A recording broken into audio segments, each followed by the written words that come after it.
अभी आज के कुछ ही दिनों पहले 14 फरवरी को आतंकवादियों ने कश्मीर में पुलवामा में हमारे बहादुर सीआरपीएफ के जवानों पर किस तरीके से फिराइन हमला करके उनकी किलिंग्स की है,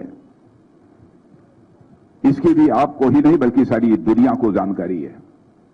लेकिन हमारी सरकार ने भी यह दृढ़ता के साथ, हमारे प्रधानमंत्री ने दृढ़ता के साथ यह फैसला किया कि अब वह समय आ गया है कि आतंकवाद के खिलाफ यह निर्णायक जंग होनी चाहिए और इस आतंकवाद का हिंदुस्तान की धरती से सफाया होना चाहिए। और मुझे आप सबको बतलाते हुए यह बेहद खुशी हो रही है कि अब दुनिया की इस्लामिक कंट्रीज का भी हमें भरपूर समर्थन प्राप्त हो रहा है। इस समय 1 तारीख को ऑर्गेनाइजेशन ऑफ इस्लामिक कोऑपरेशन की इस समय बैठक चल रही है। समाचार पत्रों के माध्यम से आप सबको भी जानकारी प्राप्त हुई होगी। इस ऑर्गेनाइजेशन ऑफ इस्लामिक कोऑपरेशन ने पहली बार भारत के विदेश मंत्री को गेस्ट ऑफ ऑनर के रूप में आमंत्रित किया है इस सम्मेलन में। और मैं अपने देश के बारे में भी कहना चाहूंगा, इस आतंकवाद के खिलाफ चाहे किसी भी हिंदू हो, मुसलमान हो, ईसाई हो, पारसी हो, सभी एकजुट होकर खड़े हुए हैं। पुलवामा में जो कुछ भी हुआ उसका दर्द हर हिंदुस्तानी को हुआ, चाहे वह किसी भी कौम का क्यों न रहा, सबको उसका दर्द हुआ है। और मैं कह सकता हूं कि एनआईए टेररिज्म के मामलों की जो जांच करती है उसमें विगत कुछ वर्षों में हमारे रिस्पांस में एक स्ट्रेटेजिक चेंज हमको देखने को मिलता है। और जो स्ट्रेटेजिक चेंज हमको देखने को मिलता है उसके लिए गवर्नमेंट की पॉलिसीज और साथ ही साथ एनआईए की प्रमुख भूमिका एक महत्वपूर्ण का कारक है, ऐसा मैं मानता हूं। और मैं इसका विशेष श्रेय यदि मुझे देना होगा तो इसका विशेष श्रेय मैं एनआईए को देना चाहता हूं, एनआईए के सारे अधिकारी और सारे कर्मियों को मैं देना चाहता हूं। जहां तक एनआईए का प्रश्न है, एनआईए ने अपने स्थापना के लगभग 10 वर्ष अब तक पूरे किए हैं और जितने भी इन्वेस्टिगेशंस एनआईए ने किए हैं बहुत ही इफेक्टिव तरीके से किए हैं, प्रभावी तरीके से किए हैं और प्रोफेशनल तरीके से किए हैं। किसी भी इन्वेस्टिगेटिंग एजेंसीज की सक्सेस का मूल्यांकन यदि आपको करना है तो इस आधार पर उसका मूल्यांकन किया जा सकता है कि जो भी इन्वेस्टिगेशंस उस एजेंसी के माध्यम से हुए हैं तो उसका कन्विक्शन रेट क्या रहा है। मैं विश्वास के साथ कह सकता हूं कि भारत में जितनी भी इन्वेस्टिगेटिंग एजेंसी हैं, शायद दुनिया में भी जितने भी इन्वेस्टिगेटिंग एजेंसी होंगी, शायद किसी का कन्विक्शन रेट उतना नहीं होगा जितना कि हमारी एनआईए का है। यानी एनआईए का कन्विक्शन रेट जितने भी मामलों की जांच करती है उसमें 92% में सजा होती है लोगों को, यानी कन्विक्शन रेट 92% है। यह हम सब लोगों के लिए गौरव की बात है और ऐसी एजेंसी पर हम लोगों को निश्चित रूप से बहुत ही गौरव की अनुभूति हो रही है। चाहे टेरर के मामले हों, आईसिस के हों, चाहे एलडब्ल्यू की हों, चाहे हमारे इंसर्जेंसी के मामले हों, सभी मामलों की प्रॉपरली इन्वेस्टिगेशन यह इस समय एनआईए कर रहा है। और मैं तो यह भी मानता हूं कि टेरर फंडिंग भी टेररिज्म को प्रमोट करने में एक बहुत बड़ा एक फैक्टर है, एक मेजर फैक्टर वो भी है। और एनआईए ने जिस प्रकार से अपनी भूमिका निभाई है उसका परिणाम यह हुआ है कि टेरर फंडिंग में भी कमी आई है। पहले के कंपैरिजन में टेरर फंडिंग में भी कमी आई है। यह भी एनआईए का एक मेजर अचीवमेंट है।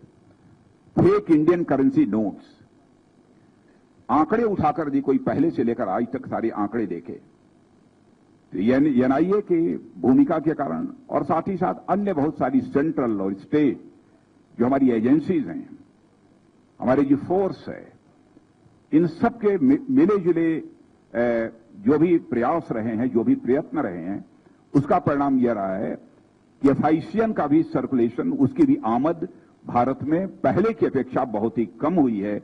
मैं इसमें भी विशेष रूप से एनआईए को ही अब इसका श्रेय देना चाहता हूं। और आप सभी जानते हैं कि एनआईए के पास कोई साधारण कोई केसेज इन्वेस्टिगेशन के लिए नहीं जाते हैं। एनआईए के पास तो बहुत ही जो कॉम्प्लिकेटेड, बहुत ही कॉम्प्लेक्स, ऐसे जो जटिल केसेस होते हैं वही एनआईए की जांच के लिए जाते हैं। लेकिन आप जानते हैं कि टेररिज्म के बहुत सारे ऐसे भी मामले होते हैं जिनमें कि केवल लिंक भारत की सीमा के अंदर तक ही सीमित नहीं रहता है, बल्कि जिनके फॉरेन दुनिया के दूसरे देशों के भी कुछ न कुछ कनेक्शन होते हैं। कभी कभी ऐसे मामलों में साक्ष्य प्राप्त होना, एविडेंसेस का प्राप्त होना, यह भी एक बहुत बड़ी चुनौती होती है। फिर भी एनआईए प्रॉपर कोऑर्डिनेशन, यदि हम कोई सक्सेस हासिल करना चाहती है कोई इन्वेस्टिगेटिंग एजेंसी, तो अन्य दूसरी जो एजेंसीज हैं उनके साथ भी उसका प्रॉपर कोऑर्डिनेशन होना चाहिए। और एनआईए ने कोऑर्डिनेशन बनाने में भी एक शानदार कामयाबी हासिल की है। और मैं कह सकता हूं, चाहे स्टेट पुलिस हो, चाहे हमारी सेंट्रल एजेंसीज हों, इन सभी के साथ, चाहे हमारे स्टेट्स की जो एंटी टेरर स्क्वाड्स हैं, इन सब के साथ इन्होंने कोऑर्डिनेशन बनाकर अपनी कामयाबी हासिल की है।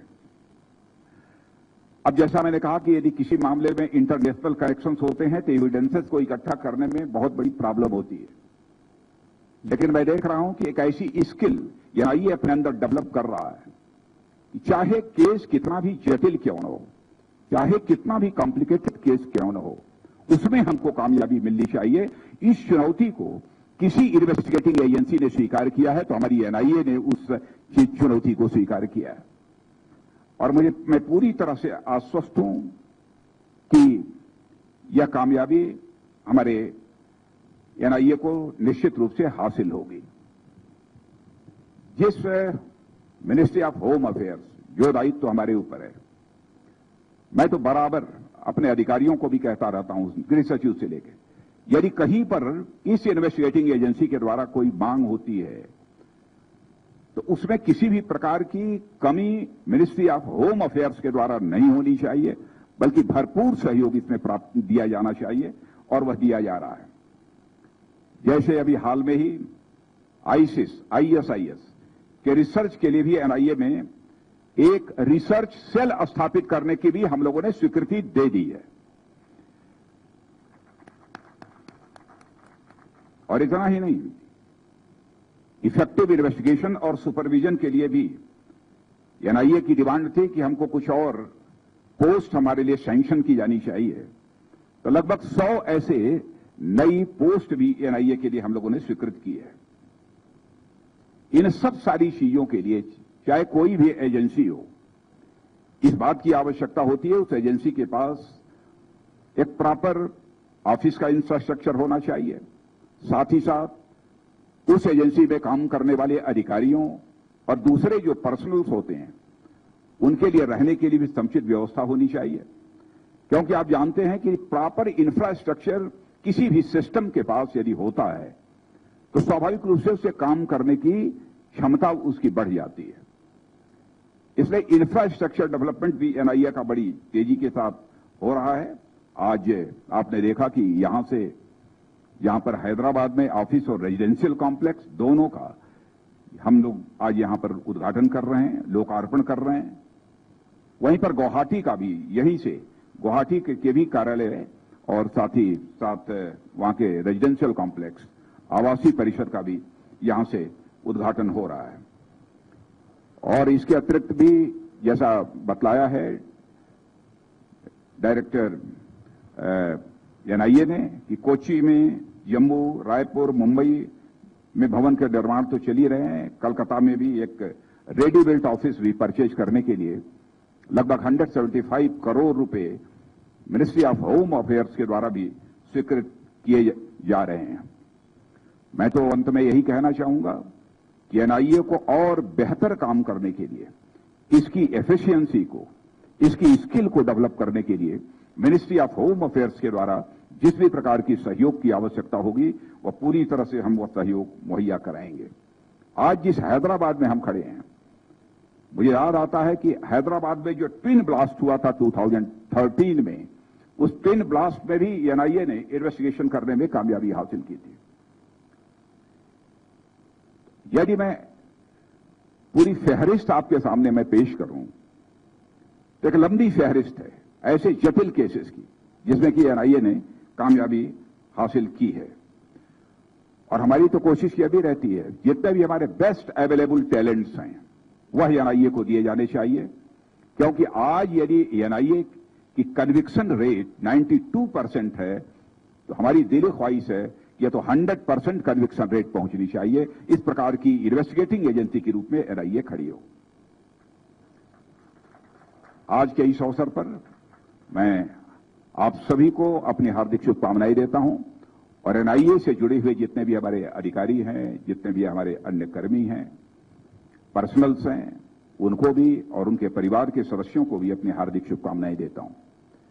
लेकिन इस इंफ्रास्ट्रक्चर को खड़ा करने में एनबीसीसी ने जो भूमिका निभाई है